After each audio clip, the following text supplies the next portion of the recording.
Bonjour à tous, découvrons ensemble la Volkswagen de Pikes Peak, les Mercedes classe C et E hybrides rechargeables et la boîte à gants biométrique du Bentley Bentayga. Avant cela, Uber suspend ses essais de conduite autonome aux USA.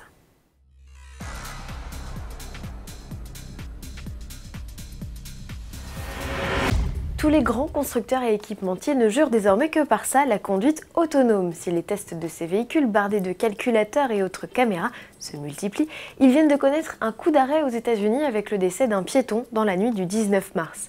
Un prototype d'Uber a percuté mortellement une jeune femme qui traversait en dehors des clous.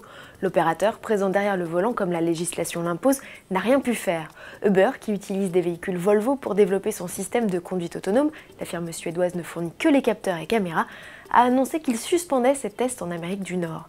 Cet accident, le premier mortel impliquant un véhicule autonome dans le cadre de tests d'envergure, pose de nombreuses questions, et notamment celle de l'exploitation du dispositif en ville, là où les conditions de circulation évoluent rapidement et les obstacles surgissent au dernier moment. Volkswagen de retour à Pikes Peak avec une voiture électrique. Le constructeur allemand va s'attaquer à la course vers les nuages avec un bolide baptisé Air. C'est le 5e membre de la famille ID, celle qui compte depuis peu une berline mais aussi une compacte et un van. Pour le piloter vers la victoire, le constructeur fait appel à un Français 3 fois vainqueur de l'épreuve, Romain Dumas. C'est lui qui a pour mission d'avaler les 20 km et les 156 virages de cette exigeante course de côte en moins de 8 minutes et 57 secondes, le record pour un véhicule électrique. Volkswagen espère ainsi faire oublier les déboires de sa Golf bimoteur de 650 chevaux, contrainte à l'abandon en 1987. Bentley fait les yeux doux à James Bond. Le constructeur britannique vient de lancer un nouvel équipement dans son Bentayga qui devrait séduire l'agent secret britannique. Il s'agit d'une boîte à gants à ouverture biométrique. Comme sur votre smartphone, il suffit de déposer votre doigt pour que le lecteur d'empreintes digitales autorise l'accès à cet espace de rangement logé dans la console centrale. Il s'agit d'un équipement développé par Mulliner, une division exclusive du constructeur britannique qui réalise tous les caprices des clients depuis presque 100 ans.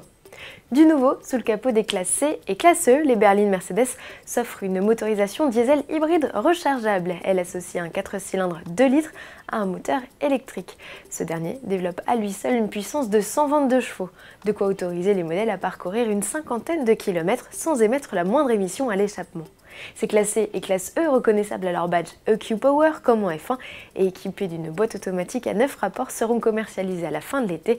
C'est aussi à cette date que Mercedes dévoilera leurs caractéristiques techniques complètes et leurs tarifs. À demain.